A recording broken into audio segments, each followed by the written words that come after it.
de la crisis que estamos viviendo. Huracanes, terremotos, incendios, pandemia. Necesitamos un mensaje a nuestro corazón. Ministerio al pequeño rebaño. Bienvenidos a un nuevo capítulo del Pequeño Rebaño. Hoy les saluda el pastor Orlando González y estudiaremos la segunda parte del capítulo 44, titulado La verdadera señal. Este capítulo está basado en Mateo capítulo 15, versículo 29 al 39, capítulo 16, los versículos del 1 al 12, y Marcos capítulo 7, el versículo 31 al 37, y el capítulo 8, del 1 al 21. Me es un privilegio invitarles para que tengamos una palabra de oración. Eterno y amado Padre, desciende para bendecir el estudio de tu palabra y que podamos hoy tomar decisiones preciosas para ti. En el nombre de Jesús. Amén. Capítulo anterior nos hablaba de ese encuentro precioso con nuestro Señor. Y Él nos decía: yo os daré un corazón nuevo y pondré espíritu nuevo dentro de vosotros. El cambio verificado en los corazones humanos, la transformación del carácter humano, es un milagro que revela a un Salvador que vive eternamente y obra para rescatar a las almas. Una vida consecuente en Cristo es un gran milagro. En la predicación de la palabra de Dios, la señal que debe manifestarse ahora y siempre es la presencia del Espíritu Santo para hacer de la palabra un poder regenerador para quien la oye. Tal es el testimonio que de la divina misión de su Hijo, Dios da ante el mundo. Los que deseaban obtener una señal de Jesús habían endurecido de tal manera su corazón en la incredulidad que no discernían el carácter de Él y la semejanza de Dios. No querían ver su misión cumplida en las Escrituras. En la parábola del rico y Lázaro, Jesús dijo a los fariseos: si no oyen a Moisés y a los profetas, tampoco se persuadirán si alguno se levantase de los muertos. Ninguna señal que se pudiese dar en el cielo o en la tierra los habría de beneficiar. Jesús, gimiendo en su espíritu y apartándose del grupo de cabildadores, volvió al barco con sus discípulos. En silencio pesaroso, cruzaron de nuevo el lago. No regresaron, sin embargo, al lugar que habían dejado, sino que se dirigieron hacia Betsaida, cerca de donde había sido alimentados los 5,000. Al llegar a la orilla más alejada, Jesús dijo: mirad y guardaos de la levadura de los fariseos y de los saduceos. Desde los tiempos de Moisés, los judíos habían tenido por costumbre apartar de sus casas toda levadura en ocasión de la Pascua, y así se les había enseñado a considerarla como una figura del pecado. Sin embargo, los discípulos no comprendieron a Jesús. En su repentina partida de Magdala, se habían olvidado de llevar pan y tenían solo un pan consigo. Creyeron que Cristo se refería a esta circunstancia y les recomendaba no comprar pan a un fariseo o a un saduceo. Con frecuencia, su falta de fe y de percepción espiritual les había hecho comprender así erróneamente sus palabras. En esa ocasión, Jesús los reprendió por pensar que el que había alimentado a miles de personas con algunos peces y panes de cebada pudiera referirse en esta solemne amonestación simplemente al alimento temporal.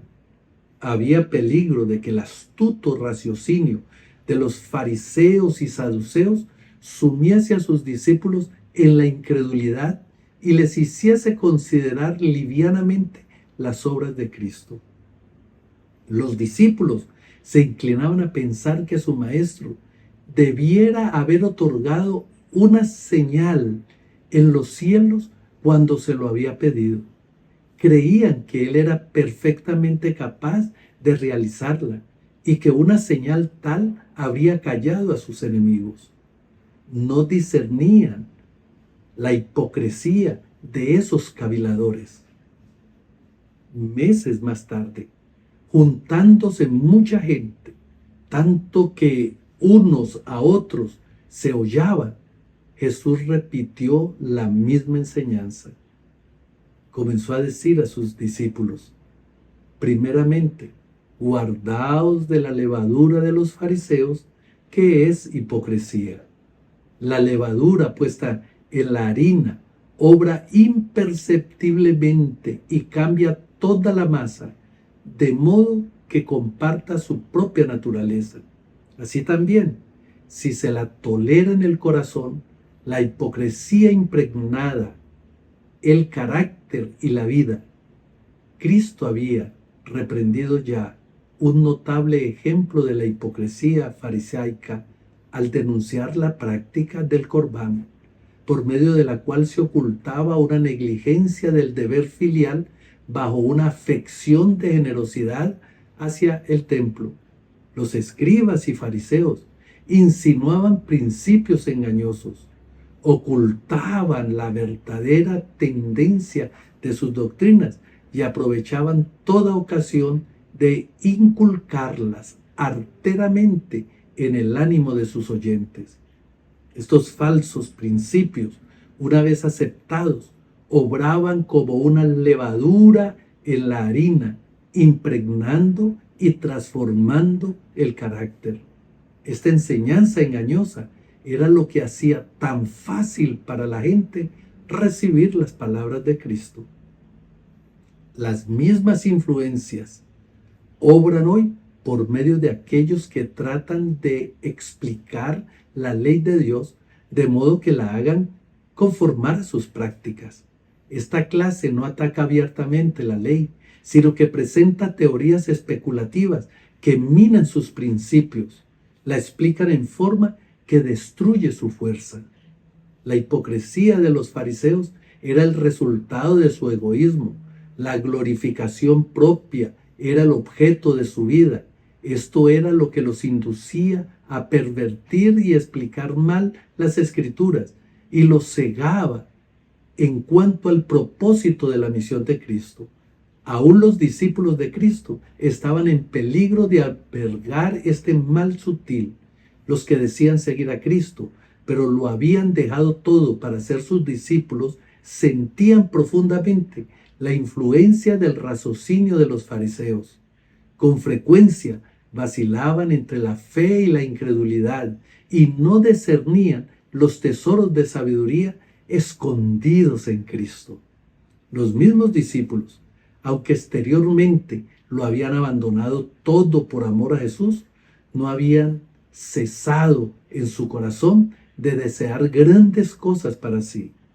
Este espíritu era lo que motivaba la disputa acerca de quién sería el mayor. Era lo que se interponía entre ellos y Cristo, haciéndolos tan apáticos hacia su misión de sacrificio propio, tan lentos para comprender el ministerio de la redención, así como la levadura, si se la deja completar su obra, ocasionará corrupción y descomposición.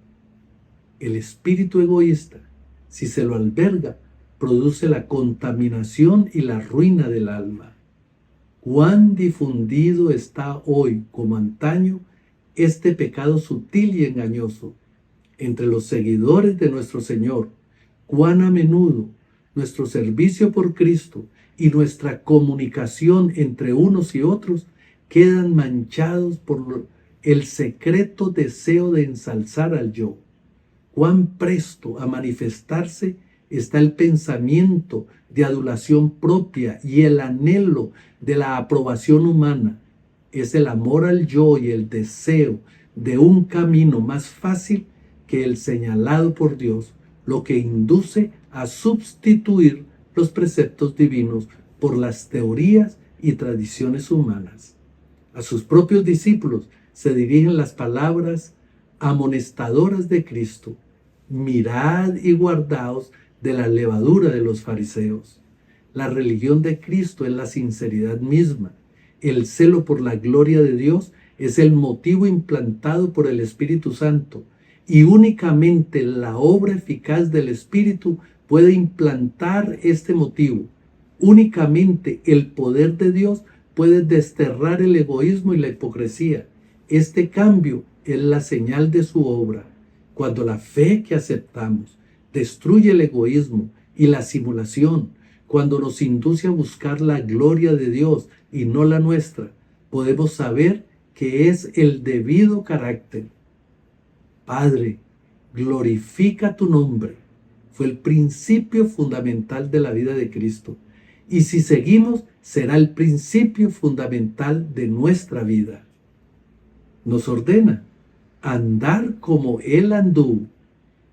Y en esto sabemos que nosotros le hemos conocido si guardamos sus mandamientos. Mi querido amigo, eres precioso para Dios.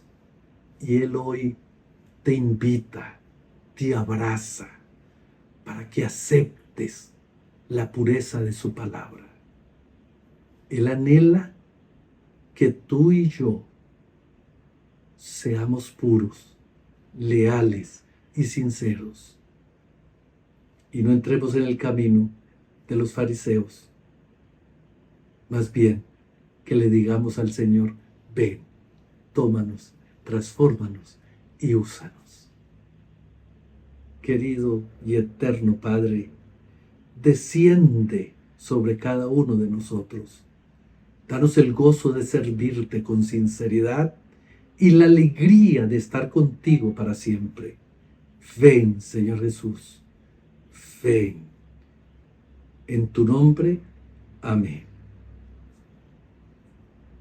Este ha sido un mensaje al pequeño rebaño. Les invitamos para nuestro próximo capítulo, y también comparta este mensaje con vuestros amigos. Que el Señor les bendiga.